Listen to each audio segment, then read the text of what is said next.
Herkese merhaba, kanalıma hoş geldiniz. Bugün sizlerle burada görmüş olduğunuz modelin yapımını paylaşacağım. Sanki zor bir modelmiş gibi gözüküyor ama kesinlikle öyle değil. Hem uğraştırıcı gözüküp hem de bu kadar kolay olmasına şaşıracaksınız. Bakın, önden bu şekilde gözüküyor. Atkı yapımına çok yakışacağını düşünüyorum. Aynı şekilde battaniye yapmak isterseniz bebek battaniyesi, TV battaniyesi bunlara çok yakışacağını düşünüyorum. Buna eğer harf yapmak isterseniz de harf videoları çekmeye devam ediyorum. Sıradaki harf hangisi olsun bunu yorumlara yazmayı unutmayın. Şimdi detaylarına geçelim. Bunu yapmak için Alize Pufi ip kullanıyorum. Size ipin numarasını da ekrana bırakmış olacağım. Kesinlikle bebek battaniyesine çok yakışacak bir renk. Bakın atkıya da çok yakıştı, hatta hardal rengi.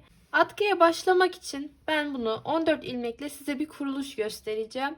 Ama bunu atkı yapmak için değil, modelin anlatımını yapmak için size anlattım.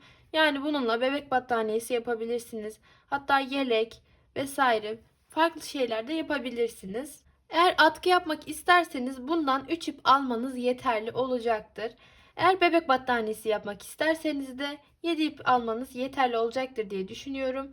İhtiyaç durumuna göre 8. ipe de ihtiyacınız olabilir. Bazı iplerin boyları kısa çıkabiliyor ya da uzun da olabiliyorlar.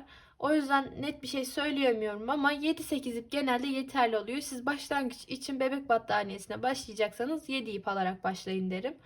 Atkı olarak da ben genelde 25 santim genişliğinde, uzunluk olarak da kadınlarda 180-190 santim çokça yeterli oluyor.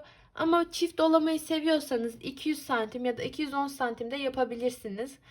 Erkeklere yapmayı düşünüyorsanız en az 200 santim yapmanızı öneririm. 200 ya da 210 santim uzunluğunda da erkeklere yeterli olacaktır. Yine 3 iple bunu çıkartabilirsiniz. Kanalımda farklı atkı yapım videoları, farklı pufi iple örgü modelleri de mevcut. Onları da göz atabilirsiniz. Modelimiz 4'ün katları artı 2 şeklinde ilerliyor. Artı 2 dediğimiz bu kenarlar, 4'ün katları da bu şekilleri çıkartmak için yaptığımız bölümler. Buralar 4 ilmeklik yerlerden oluşuyor. Artı 2 kenarlarımız, yani 4'ün katları şeklinde. O yüzden bebek battaniyesi yaparken de 60 ya da 64 ile yapabilirsiniz.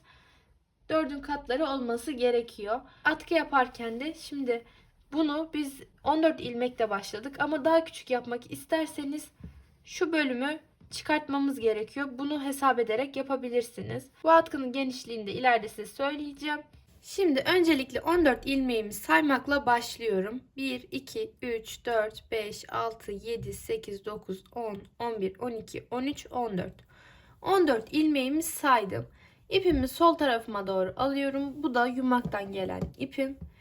Şimdi ilk sırayı düz geçerek bitireceğiz. İkinci sırada modelimizi kurmaya başlayacağız. 15. ilmeği 14. ilmeğin içine geçirerek başlayacağım. Arkadan öne doğru olacak şekilde, yani bu tarafından önüne doğru geçirerek başlayacağım. 15. ilmeğimi aldım. 14.'ünün içinden geçiriyorum. Arkadan öne olacak şekilde. Sıradakini alıyorum. Yine arkadan öne olacak şekilde geçiriyorum. Bu şekilde bütün hepsini geçireceğiz. İlk sıramızı düz ilerleyeceğiz. Arkadan öne. Sıramızı böylece bitirelim.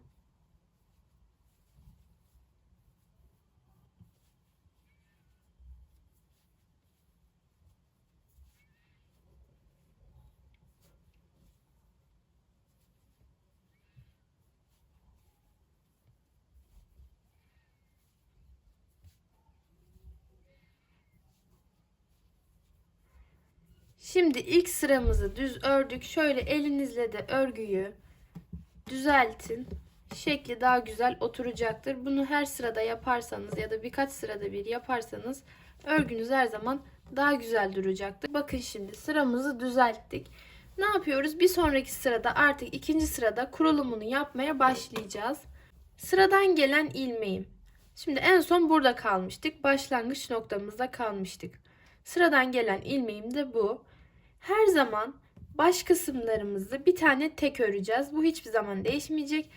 Kenarlarının daha düzgün görünmesini sağlayacak bu işlem. Bir tane tekimi yapıyorum. Ve aynı şekilde bunu en sonda da, yani sıra sonumuzda da yapacağız bu şekilde. Sıradakini Şimdi başlangıç olarak sola doğru yapacağım. Nasıl? Çaprazlayarak ilerleyeceğim. Sağdakini soldakinin üstüne koyacağım. Bu şekilde çaprazlayacağım. Ve arkadan geleni şimdi içinden geçiriyorum. Bu da arkadaki kalan ilmek. Bunun da içinden sıradaki ilmeği geçiriyorum. Şu anda ne yaptık? Sol kısma doğru bir tane çaprazlama yapmış olduk. Ve bir sonrakini de sağa doğru yapacağım. İlkini sola doğru yaptık. Yani böyle kenarlara doğru açılmasını sağlayacak. Çaprazlıyorum. Bu sefer soldakini sağdakinin üstüne koydum. Sıradakini içinden geçirdim.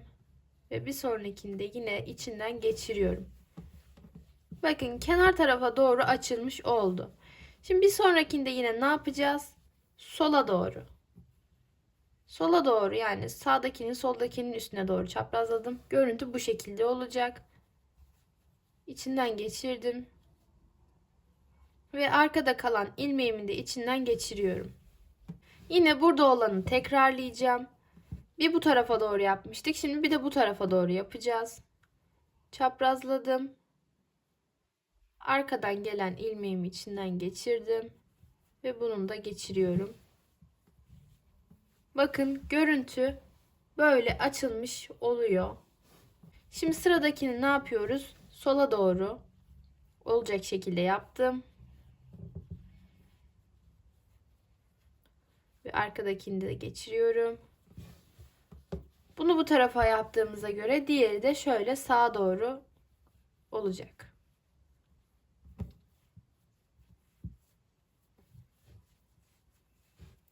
Ve en son ne oldu? Bir tane tek kaldı.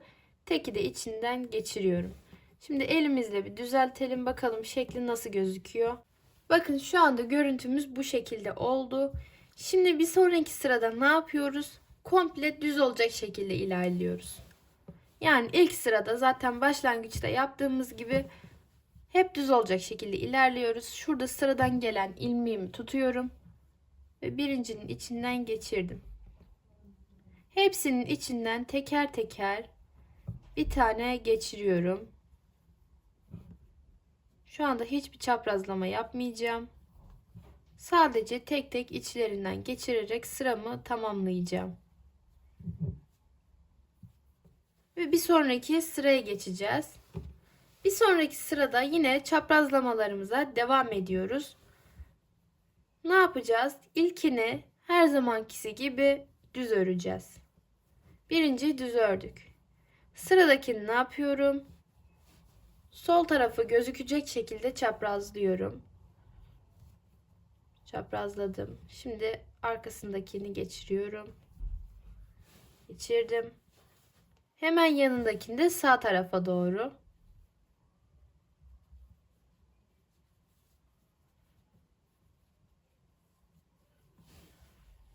İlerledik. Şimdi bakın sıradaki 4 tane ne yapıyorum? Yine sola doğru gözükecek şekilde çaprazlıyorum.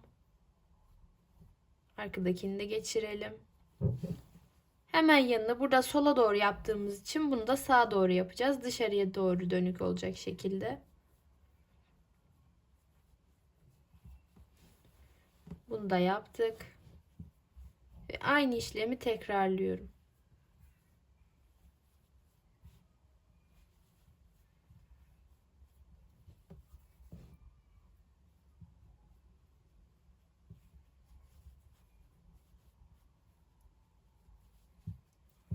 En sonunda da tek bir tane kaldı. Bunu da tek başına örüyorum. Şu anda modelimin şekli de yavaş yavaş oturmaya başlıyor. Ne yapıyoruz bir sonraki sırada? Şimdi bu hep aslında aynı şekilde devam edecek. Bir sıra düz gittim. Sonrasında bir sıra çaprazlayarak gittim. Bir sıra düz gittim. Bir sıra çaprazlayarak. Yani bir sonraki sırada da aslında değişmiyor. Aynı şekilde devam ediyor. Şimdi yine düz gideceğiz. Çünkü niye? Bir önceki sırada çaprazlayarak ilerlemiştik. Hepsini içinden düz bir şekilde arkadan öne doğru bir tane ilmek geçiriyorum. Ve sıramı böylece tamamlıyorum. Şimdi ben burada size daha fazla nasıl ilerlemeniz gerektiğini söylemeyeceğim. Yeterli olacağını düşünüyorum. Çünkü bundan sonra bir farklılık yok. Sadece şurada var. Nasıl biz başlangıçta bir sıra düz yapmışsak bitirirken de bir sıra düz yaparak bitireceğiz. Yani nasıl? Yani çaprazlama yaptıktan sonra direkt bu sırayı kapatmayın.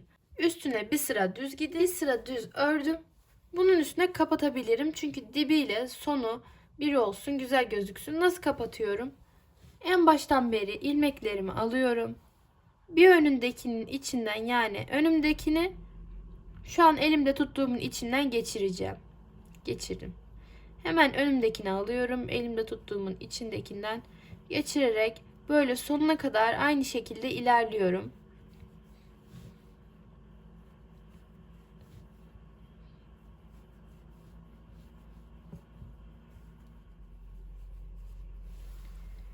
Şimdi bakın bu şekilde kapatmış olacağız. Kapanışı da bu şekilde. Size hemen ölçüsünü de vereyim. Elimde bir tane mezuram var. Mezuramla bakıyorum. 25,5 santim genişliği oldu. Bu genişlikte atkı yapabilirsiniz. 25,5 santimle de atkı çok güzel olur. Bebek battaniyeleri genelde 90'a 90 ya da 100'e 100 şeklinde oluyor. 100'e 100 bir bebek battaniyesi yapmak için 60 ilmekle başlayabilirsiniz.